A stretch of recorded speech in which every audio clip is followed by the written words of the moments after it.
Selamat datang di Zona Cuplikan. Kali ini kita bahas film klasik Heaven Knows, Mr. Allison 1957. Kisah unik seorang marinir kasar yang terdampar berdua saja dengan seorang biarawati di pulau musuh. Sebelum mulai, bantu like dan subscribe dulu ya, biar channel ini makin semangat. Langsung saja, kita masuk ke ceritanya.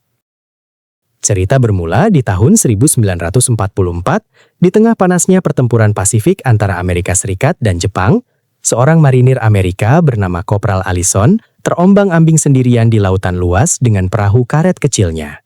Setelah berhari-hari bertarung dengan ombak, ia akhirnya terdampar di sebuah pulau tropis yang sunyi. Dengan naluri prajurit yang waspada, Allison menyisir pulau tersebut, khawatir jika tempat itu dikuasai musuh. Namun, pulau itu tampak mati. Gubuk-gubuk kosong, bangunan terbengkalai, dan sebuah kuburan tua menjadi pemandangan yang menyambutnya.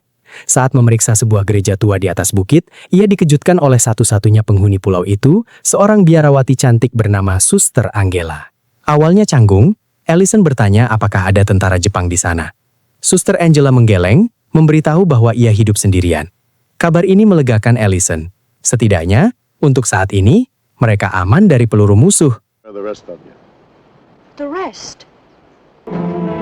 Malam itu, perbedaan mereka mulai terlihat. Saat Suster Angela menyalakan lilin untuk berdoa, Allison dengan panik mematikannya.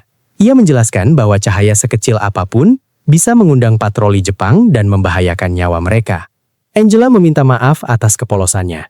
Melihat Allison yang kelaparan, Angela memberinya biskuit sisa. Bahkan, ia memberikan tembakau lintingan peninggalan kakek tua yang dikubur di samping gereja, membuat Allison sangat bersyukur. Angela pun bercerita bagaimana ia bisa terjebak di sana. Ia datang bersama seorang pendeta tua untuk menjemput seseorang, namun orang itu tak ada. Tragisnya, kapal yang mengantar mereka pergi begitu saja karena takut serangan Jepang, meninggalkan Angela dan pendeta itu. Tak lama kemudian, pendeta tua itu meninggalkan Angela seorang diri. Allison pun membagi kisah pilunya. Kapal selam tempatnya bertugas diserang Jepang saat ia dan timnya sedang melakukan pengintaian di permukaan. Kapten kapal terpaksa menyelam dan meninggalkannya demi menyelamatkan kru lain, membiarkan Allison terombang-ambing hingga sampai ke pulau ini. Hari-hari berlalu dengan upaya bertahan hidup. Allison mencoba berburu ikan dengan tombak bambu namun gagal. Rezekinya datang saat Angela melihat seekor penyu raksasa berjemur. Dengan semangat, mereka bekerja sama menangkapnya. Lucunya, Allison yang awalnya meremehkan tenaga penyu itu justru sempat terseret ke laut sebelum akhirnya berhasil melumpuhkannya. Daging penyu itu menjadi pesta makan malam mereka. Timbul ide gila untuk berlayar ke Pulau Fiji menggunakan perahu karet Allison yang sudah dimodifikasi.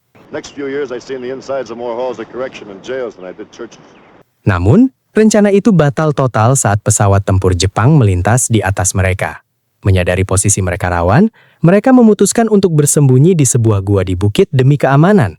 Keputusan itu tepat. Keesokan paginya, langit bergemuruh. Pesawat-pesawat Jepang datang membombardir pulau itu, menghancurkan gereja dan gubuk-gubuk yang ada.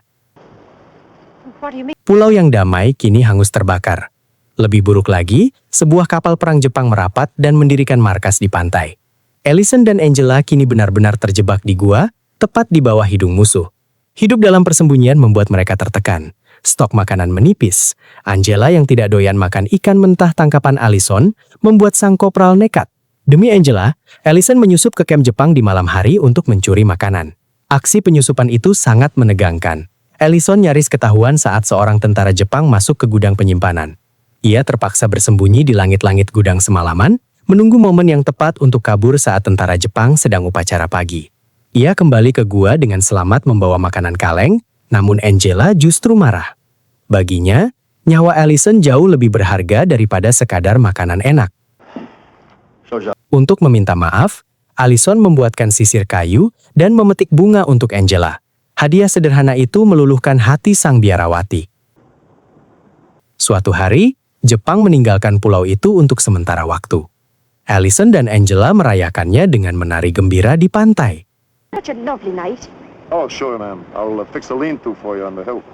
Di momen bahagia itu, Allison memberanikan diri menyatakan perasaannya.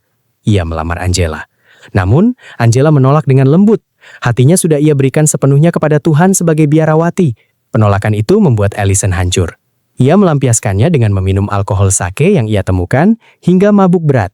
Dalam kemabukannya, ia mengamuk dan membuat Angela ketakutan hingga lari ke tengah hutan hujan lebat.